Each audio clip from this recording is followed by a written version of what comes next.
प्रियात्मन सप्रेम जय जीव आदि मुनीश्वर योगेश्वर परम पूज्य सत्य सम्राट सदगुरुदेव सिमनी जी का वचनामृत से एक बूंद।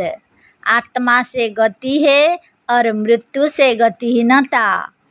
यह प्रकट है कि आत्मा जीवन या जीव अंगों को गतिशील बनाता, उसमें गति देता और उसे हिलाता डुलाता है। यह शरीर को या उसके अंगों को हिलने डोलने योग्य अथवा उसे नरम सरस सजीव और लचीला बनाता है। पर मृत्यु या रोग जो शरीर या शरीर के अंगों में व्याप्त होता जाता है तो वह शरीर के अंगों को अकड़ाता, सुखाता, नीरस करता, निर्बल करता और गतिहीन तथा निर्जीव बनाता जाता है।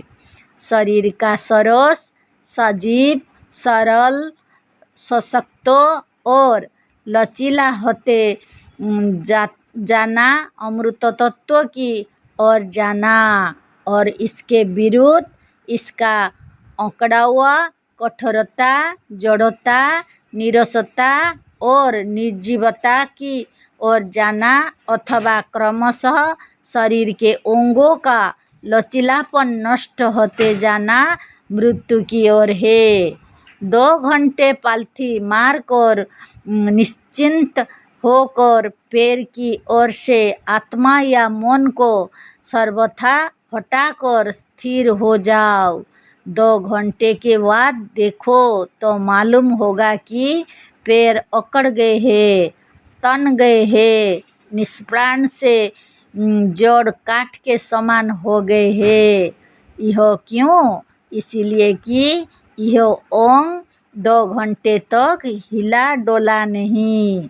अंग के हिलने डलने से उसमें आत्मा जीव जीवन या मन बार बार विशेष रूप से आता जाता है, क्योंकि जड़ तत्व से बने हुए शरीर को आत्मा ही जाकर सजीव करती, सचेतन करती, हरी भरी करती, सरस करती, लचीला करती है और हिलाती डुलाती है। आत्मा के साथ ही मन, इच्छा, सजीवता और प्राण चलता है और इन्हीं के साथ रक्त भी चलता है। आत्मा या जीव विचारमय है और मनमय है, अतः जिधर मन और आत्मा रहती है उसी अंग में सजीवता प्राण रक्त भी विशेष रूप में रहता है। 2 घंटे तक निश्चल स्थिर रहने के बाद जब उठकर चलने की इच्छा हुई तो आत्मा मन या तुम्हारा विचार पैर की ओर गया और जो ही तुम्हारा मन विचार जीवन सजीवता अथवा सचेतनता पैर की ओर झुकी, पैर का स्मरण किया, पैर की ओर गई तो ही रक्त और प्राण भी विशेष रूप से उधर चल पड़े और उतरने लगे।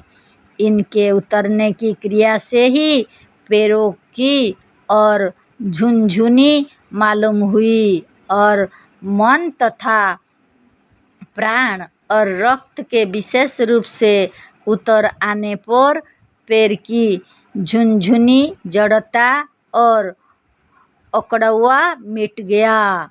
निष्प्राण निर्जीव और जड़ हुए से पैर में जान सी आ गई और यही पैर चलने के योग्य हो गया। पैर का स्मरण या विचार आते ही विचारमय जीव आत्मा या जीवन पैर की ओर दौड़ पड़ा। जड़ के समान निर्जीव से हुए पैर को इस आत्मा ने सजीव बना दिया। सजीवता सचेतनता मन आत्मा या जीव अमृत है और अचेतनता ही मृत्यु या मृत है। अमृत अयुक्त मृत अर्थात न युक्त मृत अमृत। जो मृत नहीं है वही अमृत है। इसी अमृत ने इस मृत और जड़ तत्व से बने हुए जड़ और मृत शरीर में अमृत घोल कर सजीव, सरस, सचेतन, लचीला और गतिशील बना दिया है। यह अमृत यदि योग के एक विशेष क्रिया द्वारा अथवा चक्रभेदन योग द्वारा, जिसे मुनि समाज के सदस्यों का बताया जाता है, 24 घंटों के भीतर एक बार अंग अंग में, अवयव अवयव में, जड़ जड़ में और शरीर के कोण कोण में डाल दिया जाए तो यह शरीर दिव्य, निरोग, सबल, सचेतन, लचीला और अमर हो जाए। और यही अमृत इस क्रिया द्वारा या इस योग साधन द्वारा मस्तिष्क के कोण कोण में पहुंचकर मस्तिष्क को, दिमाग को या मन बुद्धि को इस योग्य बना दे कि मनुष्य को सच्चा ब्रह्म ज्ञान हो जाए और मनुष्य कृतकृत्य होकर जीवन मुक्त होकर धन्य हो जाए। साधन वह साधन जिसके द्वारा शरीर के अंग अंग गतिशील होकर जीवन रूपी अमृत का पान करते हैं, जिससे सच्ची समाधि लगती और सच्ची शांति मिलती है। उसे जो बताता है वही सद्गुरु है, वही वह पुरुष है जिसकी समानता कोई देवता, अवतार या पैगंबर नहीं कर सकता, क्योंकि इन लोगों ने आज संसार को यह साधन नहीं बताया।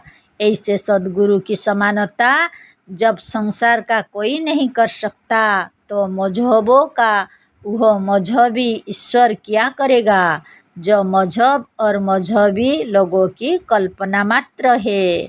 जय जीव।